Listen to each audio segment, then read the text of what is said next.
এই মেগুরি যে আঘাত করিব আঘাত চাইম আরাম মনের দিন আছিল মানে আত্মীয় স্বজন ভাই প্রায় 65 জন মানুষ মারা গেছে। আমি নিজে প্রায় 10 থেকে 12টি লাশ দাফন করেছি।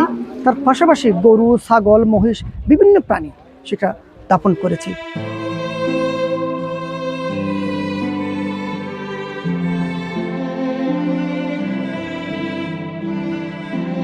1991 সালের 29 এপ্রিলের প্রলয়কারী ঘূর্ণিঝড় ও জলোচ্ছ্বাসে নিহতদের 35তম মৃত্যুবার্ষিকী স্মরণে চট্টগ্রামের সংস্কৃতি ও নাগরিক অধিকার আন্দোলনের অন্যতম সংগঠক সাংবাদিক মোহাম্মদ জসিমউদ্দিন চৌধুরীর 10তম আলোকচিত্র প্রদর্শনী ও স্মৃতিচারণ সভা অনুষ্ঠিত হয়েছে।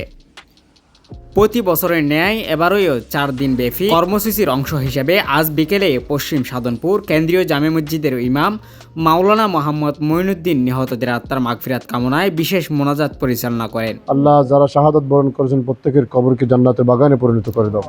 অনুষ্ঠানে বক্তারা বলেন, 1991 সালের ভয়াবহ ঘূর্ণিঝড় ও জলোচ্ছ্বাসে বাঁশখালী সহ উপকূলীয় জনপদে যে ক্ষয়ক্ষতি হয়েছিল তা আজও মানুষের হৃদয়ে বেদনার স্মৃতি হয়ে রয়েছে।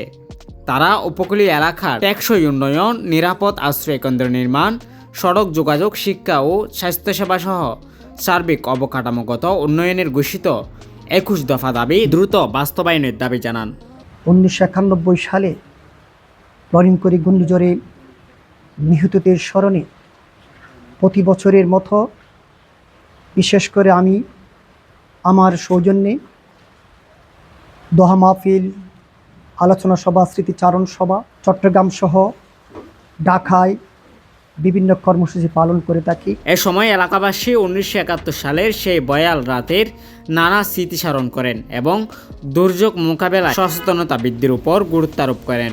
এই মেগুরি যে আঘাত করিব আঘাত চাইম আরাম মনের দিন আছিল আর অসচেতন থাকার দিয়ে থাকার কারণে বেশি মাল জন দান মানুষের যে জীবন ক্ষতি হয়ে গরু চাউল মানুষ মানে গরু ঘরের যত সমাজ জিনিস আছিল মাল সামানা সব মানুষের গিয়ে আর গোলা তো ভাই ভাই আস্তে আস্তে দেখি ধানের গোলা তারপরে যা দেখি হইবের মতো নয় একটা আরাম মনে হইলে কেমতো কি না এই ধরনের আল্লাহ দেখাই বেশি মাল ক্ষতি যান ক্ষতি হয়ে তারপরে মানুষের এই বার্ষিক ক্ষতি গিয়ে মানুষ পাগলও গিয়ে আর তো গড় গিয়ে গেছি গড় বাঁয়ে গিয়ে গড় বাঁয়ে পড়ি আর তো গাছের নিচে আসিলাম এই তো নারকান গড় কেন ধর্মিক আছে আবার ইয়া যাইছো যে বসছিলাম দেখি মানে ওই বয়াল রাইতে পারাম হতাম মনে তোর কি জিনিস দেখি আর দেখি মানুষ দেখি আর্মি এসছি আর্মি এরা মানুষ ইয়া করি মানুষের ধরি ধরিলে যে এরা লাস্ট আসুন গাড়াই যা গাড়াই আর কিছু ফুসি গলি গিয়ে কি এই ধরনের এখনকে সম্পূর্ণ বেগুন গাড়িতে কি না পারে প্রায় আর মনে হতে বাঁশখালী নেজি বিভিন্ন জেলার তো কিন্তু চট্টগ্রাম নেজি আর বাঁশখালী আনোয়ারা কুতুব দিয়া 7,000 এটা নেজি বেশি ভয়াল ঘূর্ণিঝড় হয়তো মানে কি মানে হইবার মতো না কি একটা নিজেরা দিয়ে নেবার আর কি দেখতাম না দেখতাম বাজ মানুষ মরা গরু মরা চল মরা একটা অলাহার হওয়া মুরগি মানুষ মুরগি মানে আর অনেক সীমা হয় না গণি অনেক গণিয়ে সব দেখতাম না মানে আর আছে মানে আত্মীয় স্বজন ভাই প্রায় 65 জন মানুষ মারা গেছে।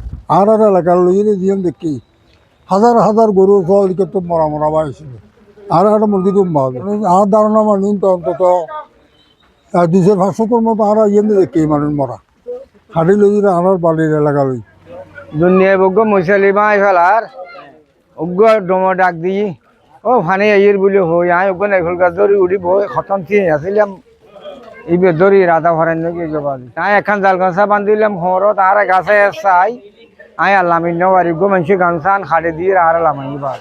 এই বাঁশখালীতে যে 40,000 মানুষ মারা গিয়েছিল সেই দিন তার একটি পরিসংখ্যান, সেই পরিসংখ্যানটি আমি নিজেই তদারকি করে অনুসন্ধান করে সেটা আমি রেকর্ড হিসেবে দুর্যোগ মন্ত্রণালয়ে স্থাপন করেছি। এবারও গ্রামকে উজ্জীবিত করার জন্য, জাতিকে উজ্জীবিত করার জন্য, নতুনকে আরও উজ্জীবিত করার জন্য সেটি আবার 30 এপ্রিলকে আবার ধারণ করার জন্য নতুনদেরকে তার একটু স্মৃতিচারণ এবং তার জনসংখ্যা সৃষ্টি করার জন্য আজকের এই প্রয়াস।